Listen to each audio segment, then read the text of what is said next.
chasse.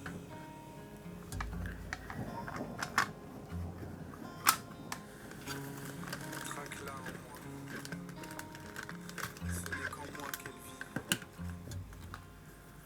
Je profite de quelques jours de congé pour faire un rangement dans les tiroirs. Et je repense au dernier podcast. Les souvenirs ont cette étrange manière de s'accrocher à ce qu'on pensait mort. Un parfum, une photo, un mot griffonné, un porte-clés. Et soudain, le passé respire encore.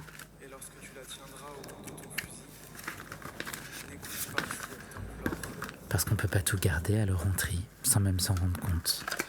On garde ce qui nous protège, on enfouit ce qui brûle encore. Mais les choses qu'on enterre ne disparaissent pas, elles se déplacent. Elles dorment sous la peau, sous les gestes, dans les silences. Tu sais, Et parfois elles reviennent, pas sous la forme d'un souvenir, mais d'une émotion sans nom. Un poids au creux du ventre, une colère sans cause, un chagrin sans visage.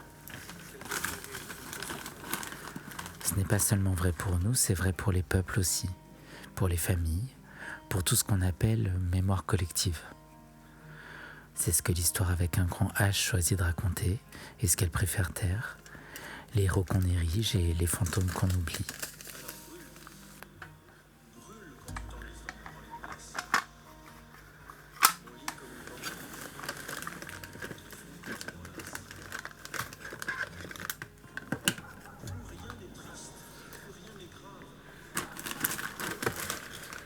Mais les fantômes ne disparaissent pas, ils attendent. Ils se glissent dans nos récits, dans nos rêves, dans les fissures de nos certitudes.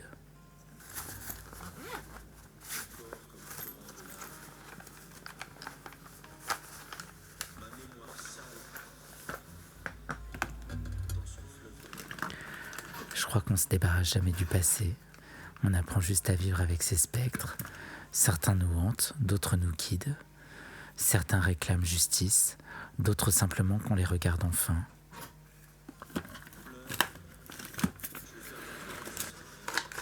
Alors je reste là, devant le tiroir en bazar. Je regarde les objets qui dorment et je me dis que peut-être ce souvenir c'est un acte de courage.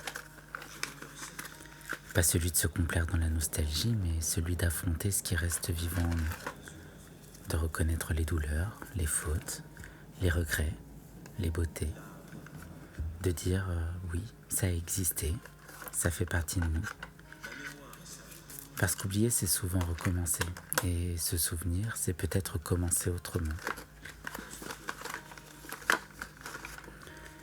Je vais refermer les tiroirs et j'ai comme l'impression de n'être plus tout à fait seul. Peut-être qu'au fond, le vrai apaisement ne vient pas d'enterrer les fantômes, mais d'apprendre à marcher à côté d'eux.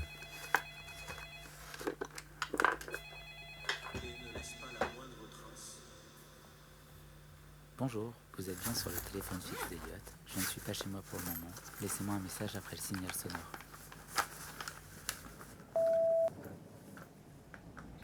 Pourquoi viens-tu si tard?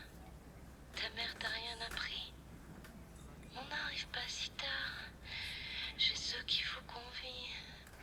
Sans fleurs, à la rigueur. Mais la vraie politesse, c'est d'arriver à l'heure.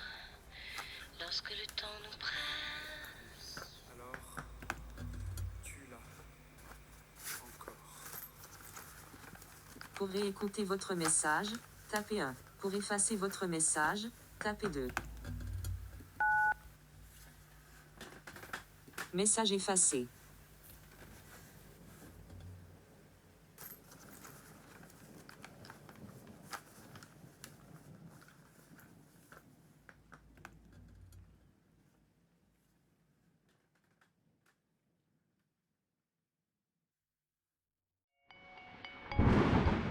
Vous êtes arrivé au bout de cette histoire.